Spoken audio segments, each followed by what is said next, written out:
Rencontrer Dan, un père de famille dévoué à Buffalo, New York, menant une vie tranquille avec un passé caché. Quand des vacances en famille planifiées de longue date se transforment en une course désespérée contre les ombres de son histoire, Dan doit utiliser ses compétences secrètes pour protéger ses proches. Pourra-t-il protéger sa famille du passé, qui menace de détruire sa vie paisible ? Le film commence avec un homme nommé Dan qui travaille chez un concessionnaire de voitures d'occasion à Buffalo, New York.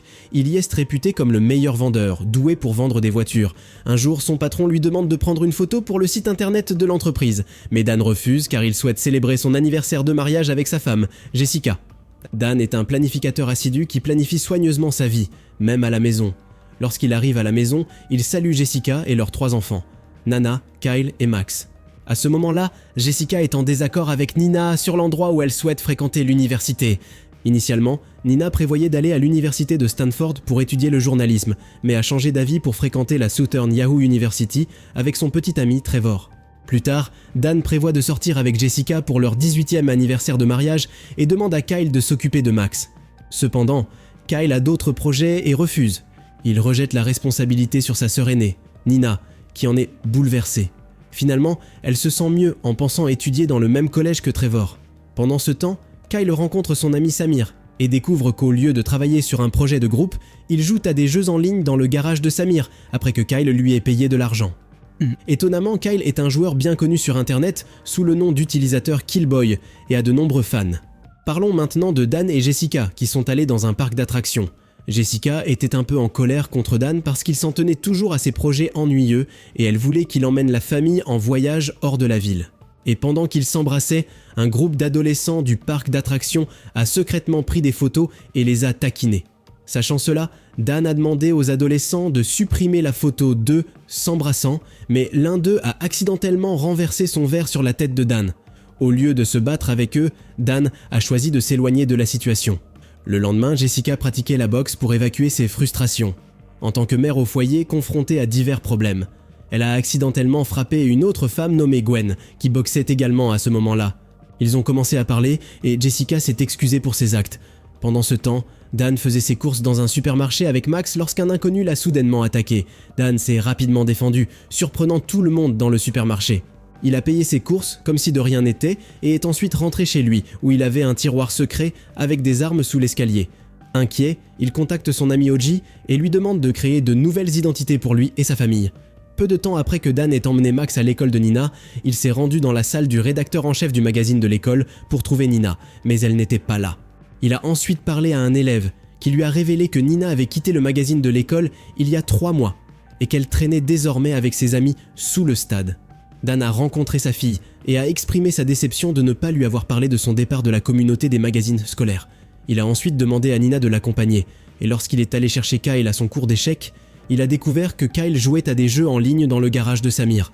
Une fois que tous ses enfants furent dans la voiture, Dan se dépêcha d'aller chercher Jessica, qui travaillait à l'hôpital. Il leur a dit qu'il partait en vacances à Las Vegas, comme Jessica l'avait toujours voulu. Pendant ce temps, une camionnette noire suivait Dan et sa famille. Lorsque Dan a remarqué cela, il a essayé de déjouer la camionnette et d'éviter d'être poursuivi. Il conduisait la voiture à grande vitesse sans informer sa famille de la situation. Il a emmené la voiture jusqu'à la salle d'exposition de son lieu de travail et l'a soulevée, trouvant un appareil d'écoute en dessous. Secrètement, Dan a attaché l'appareil d'écoute à une voiture que son collègue allait tester. Il a ensuite suggéré à son collègue de conduire la voiture d'essai à grande vitesse pour déterminer ce qui n'allait pas. Les gens dans la camionnette noire qui surveillaient la voiture de Dan ont été trompés et ont poursuivi la voiture conduite par le collègue de Dan. Après s'être senti plus en sécurité, Dan a continué son voyage vers Las Vegas. Dan a rassemblé tous les téléphones portables dont il disposait et les a jetés sous un pont. De retour chez Dan, un homme nommé McCaffrey et ses 3 hommes essayaient de retrouver la famille de Dan. Peu de temps après, McCaffrey a ordonné à ses hommes de continuer à rechercher la famille de Dan et soupçonnait que Dan n'avait pas révélé sa véritable identité. Lorsque Dan était dans un hôtel, il a changé d'avis quant à son séjour. Après avoir vu Kyle prendre une photo avec un fan et la publier sur les réseaux sociaux, il a dit à sa famille de continuer. Alors sa femme et ses enfants ont dû dormir dans la voiture cette nuit-là. Bientôt, 3 des hommes de McCaffrey à moto ont commencé à poursuivre la voiture de Dan. Soudain, l'un des hommes de McCaffrey a tenté de tirer sur Dan et Dan a riposté. Dan s'est débarrassé du dernier criminel en écrasant sa voiture sur la moto du criminel, le faisant entrer en collision avec un panneau publicitaire. Comme Dan avait conduit toute la nuit, il a décidé de s'arrêter dans une plantation pour se reposer. Mais alors qu'il était sur le point de s'endormir, Nina se réveilla et réalisa qu'il n'était pas au bon endroit. Elle a demandé à son père de l'emmener à la Southern Iowa University, où elle voulait aller. Après quelques disputes entre Jessica et Nina, Dan a finalement accepté d'emmener Nina sur le campus.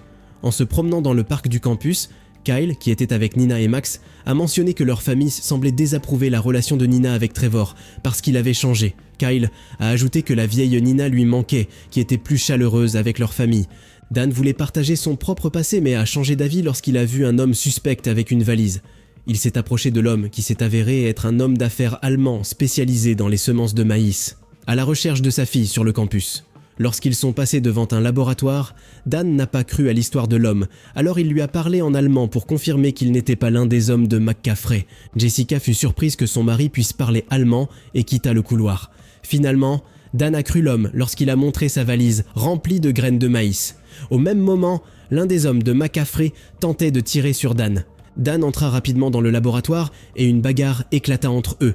Dan réussit à vaincre les hommes de McCaffrey le lendemain. Après avoir passé la nuit dans le Colorado, Dan a contacté OG et a organisé un rendez-vous à Las Vegas pour obtenir les passeports de sa famille. Alors que Dan était dans un restaurant et envisageait de parler de son passé à Jessica, Kyle l'a approché pour lui expliquer pourquoi il préférait être un joueur en ligne. Kyle a expliqué qu'il ne se sentait pas très confiant dans le monde réel, mais qu'il se sentait heureux lorsqu'il jouait à des jeux en tant que Killboy. Lorsque Dan et sa famille sont arrivés à Las Vegas, ils sont allés dans leur chambre d'hôtel et Dan a rencontré OG au bar pour récupérer leurs nouveaux passeports et billets d'avion pour Vancouver. Plus tard, Dan est retourné dans la chambre et s'est préparé pour le dîner avec Jessica, s'assurant qu'ils avaient des armes au cas où. Avant de partir, il a demandé à ses enfants de ne quitter la pièce ni d'ouvrir la porte à personne. Cependant, Kyle, Nina et Max se sont faufilés hors de la pièce pour explorer la zone de jeu en ligne de l'hôtel.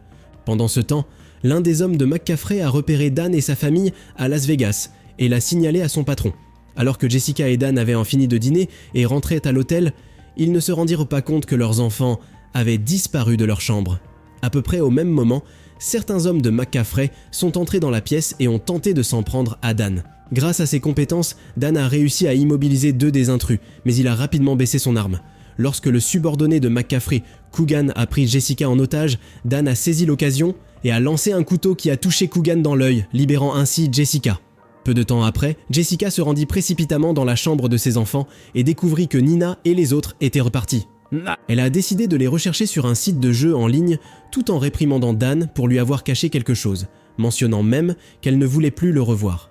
Peu de temps après, Jessica et Dan sont arrivés à la zone de jeu pour récupérer Kyle et les autres. Une fois qu'ils furent en lieu sûr, Dan révéla finalement son passé de tueur secret, qui s'était échappé de son groupe pour commencer une nouvelle vie de citoyen ordinaire. Depuis, il était poursuivi par McCaffrey et ses hommes qui voulaient l'éliminer. Après cet incident, Dan a continué à essayer de détourner l'attention des hommes de McCaffrey et a finalement réussi à les vaincre. Dan a ensuite avoué à sa famille que son vrai nom était Sam. Il avait été militaire et a été recruté par McCaffrey pour une mission spéciale visant à éliminer les criminels qui ne pouvaient être touchés par la loi. Cependant, il a découvert que McCaffrey l'utilisait simplement pour tuer des gens moyennant des frais élevés, alors il a décidé de s'échapper. McCaffrey a alors commencé à le traquer. Lorsque Jessica et ses enfants ont rencontré Gwen, ils ont été surpris d'apprendre qu'elle leur avait préparé un jet privé. Dans l'avion, Gwen a raconté l'histoire de son ex qui vivait à Buffalo et avait épousé quelqu'un d'autre. En arrivant à destination, Jessica avait prévu d'y aller avec ses enfants, mais ils ont été soudainement confrontés à McCaffrey. De manière inattendue, Gwen avait trahi la famille de Sam pour les remettre à McCaffrey en échange du retour de Sam. McCaffrey a ensuite pris Jessica et ses enfants en otage pour forcer Sam à le rencontrer seul dans un casino. Peu de temps après, McCaffrey a contacté Sam et a menacé de nuire à la famille de Sam s'il ne suivait pas les ordres de McCaffrey. Lorsque Dan est arrivé au casino, les hommes de McCaffrey utilisaient un drone pour surveiller son arrivée.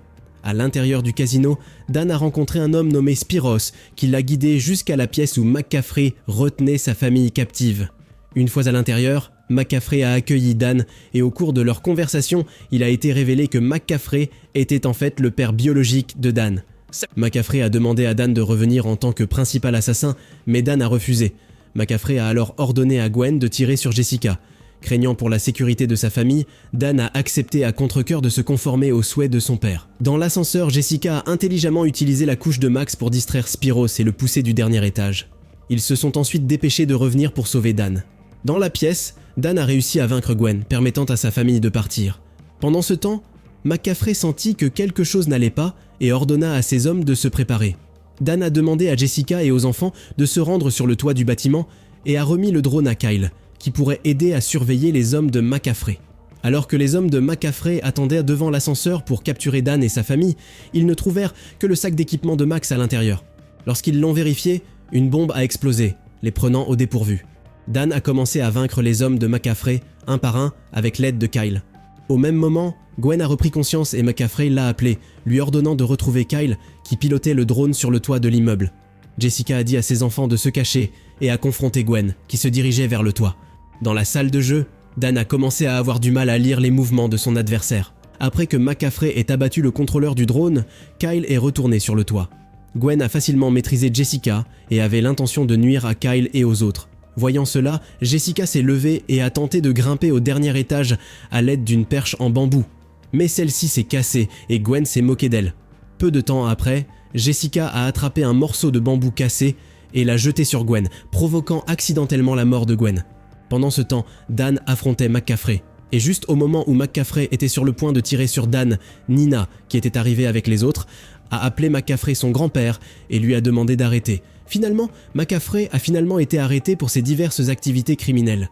Pendant leur temps libre, la famille de Dan partait en road trip ensemble, avec pour règle que personne ne pouvait utiliser de téléphone portable pendant les voyages.